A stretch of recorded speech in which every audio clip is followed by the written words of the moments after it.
Hello and welcome to the Capitol Report on NTD television. I'm Steve Lance. Former President Trump says the FBI has taken his passports along with other privileged materials. Now he's demanding them back. All this while the White House says the raid was not political. Trump today posted on Truth Social, in the raid by the FBI of Mar-a-Lago, they stole my 3 passports along with everything else. This along with other privileged attorney-client materials that the FBI has taken. Trump is asking an immediate return of those documents. In an interview with Fox today, Trump said he will do whatever he can to help the country that is in a very dangerous position. White House Press Secretary Karine Jean-Pierre told ABC News that the raid on Trump's Mar-a-Lago property was not political. Department of Justice, when it comes to law enforcement, is independent. This is what we believe, and this is what the president has said. But former federal prosecutor and Trump official Kash Patel said normally the DOJ refrains from going after a politician around an election cycle, saying also the DOJ will call and issue a subpoena for documents rather than issuing a search warrant. Here to discuss the ongoing fallout from the FBI's raid on Mar-a-Lago, as well as the one-year anniversary since 13 Marines were killed during the troop drawdown in Afghanistan. Our next guest is Florida Congressman Greg Steube. Congressman Greg Steube, thank you so much for joining us. Yeah, thanks for having me. Congressman, you are an Iraq war veteran yourself. We thank you for your service. We're 1 year out from the withdrawal of Afghanistan, where 13 Marines were killed in the waning days, paying the ultimate sacrifice. What questions still remain from the Afghanistan withdrawal?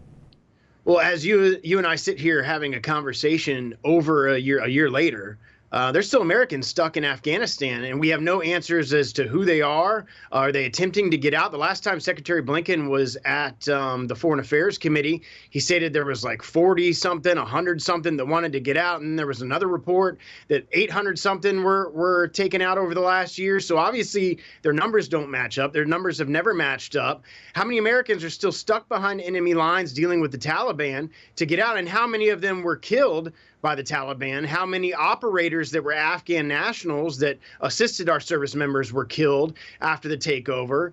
All of this could have been prevented. And it's a sad day in America where $80 billion worth of military equipment was surrendered to a terrorist organization. Now, we've all recently seen the reports that al-Qaeda's #1 in command was allegedly killed in Afghanistan. Should we be celebrating this, or should we be more concerned that he made his way back into Afghanistan, reportedly 6 months after the U.S. withdrew? Yeah, what this tells us, because he was killed openly on a balcony in downtown Kabul, is that al-Qaeda is out and operating openly in Afghanistan. And obviously the Taliban, because they work together on terrorist activities, there's no check and balance there. So al-Qaeda is flooding back into Afghanistan because they know they have a safe haven that is the Taliban that runs the country. And, you know, I'm not privy to the intel that we had to take him out. But what that shows you is that you have the leader of al-Qaeda in downtown Kabul standing outside in his balcony, which allegedly he did on a regular basis. So they are living out in open, in public, and everybody knows that they're there. And that should cause some real significant concern, because Secretary Blinken and others said, oh, al-Qaeda is not going to come back if we withdraw from Afghanistan. That's exactly what's occurred. Congressman, I want to get your thoughts on the FBI's raid of Trump's Mar-a-Lago estate. The latest, former President Trump's government and personal passports have been confiscated in this raid. Yeah, it's a sad day in America where you have the weaponized Justice Department targeting a president and basically using subterfuge to go in there and search for documents. Allegedly, he didn't turn over classified information. Well, he was the president of the United States. He can declassify information if he chooses to do that. There's so many things here that are wrong on so many different levels. There was another report this morning that 14 different whistleblowers have gone to Ranking Member Jim Jordan about this specific raid. That tells you that there is a ton of information that we don't have, and the information that we do have doesn't make any sense. We have a weaponized, politicized Department of Justice that is targeting a former president and the #1 contender to take on Joe Biden in 2024. And that should give every American pause as to what's going on in our justice system right now. What impact do you see the raid having on the midterms? Well, you've already seen a huge increase, like 10% increase in support in polling for President Trump's reelection if he decides to run, which I think he's going to. And I think this galvanizes people in the midterms because those that were moderate, those that were independent, see this for what this is. You have a completely politicized DOJ that went after a former president and the number one contender to take on Joe Biden in the midterm or in 2024. This is absolutely what the American people don't stand for, is a political justice system. Our justice system should be fair and equal for all and treated universally based on the crime. And that's absolutely not what's happening here. And I think this is galvanizing those people that are like, okay, this is going way too far. This is taking a step way too far in the politicization of our Justice Department. Iraq War veteran, Congressman Greg Steube, thank you. Yeah, thanks for having me. A federal court in Georgia today ordered Senator Lindsey Graham to testify about phone calls he made to Georgia election officials during the 2020 election. Graham plans to appeal this. The senator argues he's exempt from this type of inquiry as an elected official. This as Rudy Giuliani is now a target in Georgia's investigation. Here's NTD's Melina Wisecup with more. A federal judge in Georgia has now denied Senator Lindsey Graham's bid to reject a subpoena, meaning the South Carolina senator will now have to testify before Georgia's Fulton County grand jury. This grand jury is currently investigating former President Donald Trump's allegations of voter fraud in Georgia during the 2020 presidential election. The grand jury mainly wants to ask Graham about 2 phone calls he made to Georgia Secretary of State Brad Raffensperger and his staff. He asked the official to take another look at absentee ballots.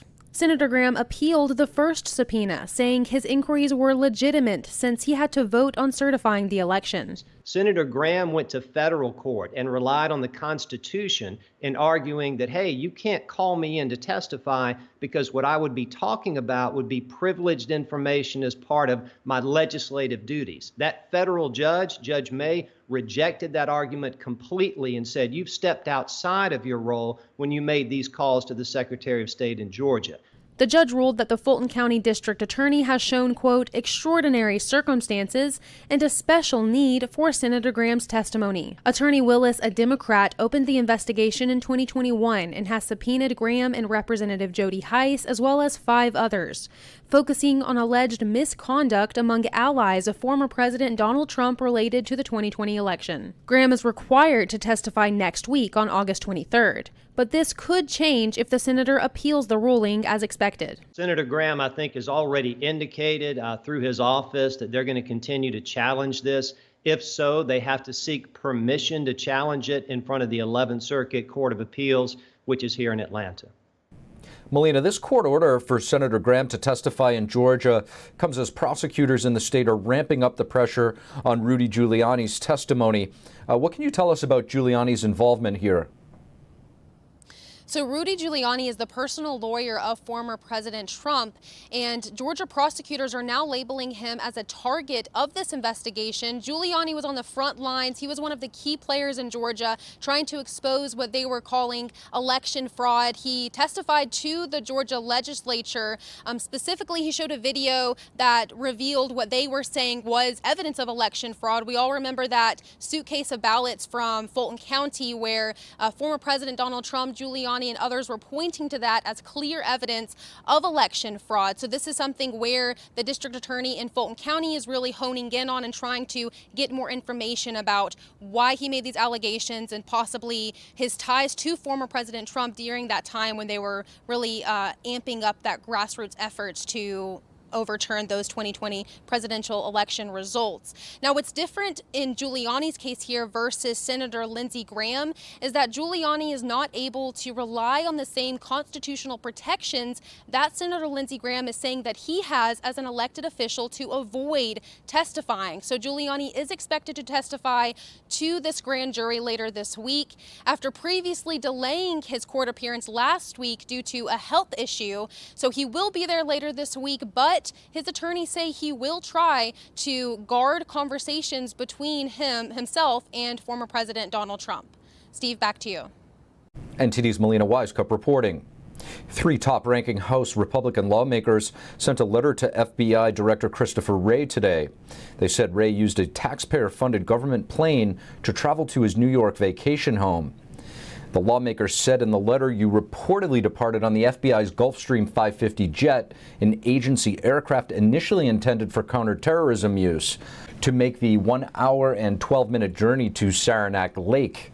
Further, it has been reported that you made a similar personal trip on a government aircraft on June 2nd and June 5th, 2022. According to the Government Accountability Office, the FBI director must make reimbursement payments for personal travel to the FBI Finance Division. A second U.S. congressional visit to Taiwan this month. China restarts its military drills, and U.S. lawmakers vow to prevent a conflict. NTD's Iris Tao has more. Defying Beijing's threats, U.S. lawmakers once again travel to Taiwan and meet with its top leadership. At this moment of uncertainty, we must do everything we can to maintain peace and stability for Taiwan. Led by Democratic Senator Ed Markey, the bipartisan delegation of 5 is on a surprise 2-day trip to Taiwan. They landed on Sunday, just 12 days after House Speaker Nancy Pelosi's historic visit. And China announcing new military drills on Monday around the democratically ruled island, which Beijing sees as its own. That's after days of firing missiles into the Taiwan Strait over Pelosi's visit. The Taiwanese president decries Beijing's threats. Russia's invasion of Ukraine earlier this year has shown the threat that authoritarian nations pose to the global order, while vowing to strive for peace. To jointly maintain prosperity and stability throughout the Indo-Pacific region. Including the climate. Markey responds by citing Washington's duty and its support for Taiwan's democracy.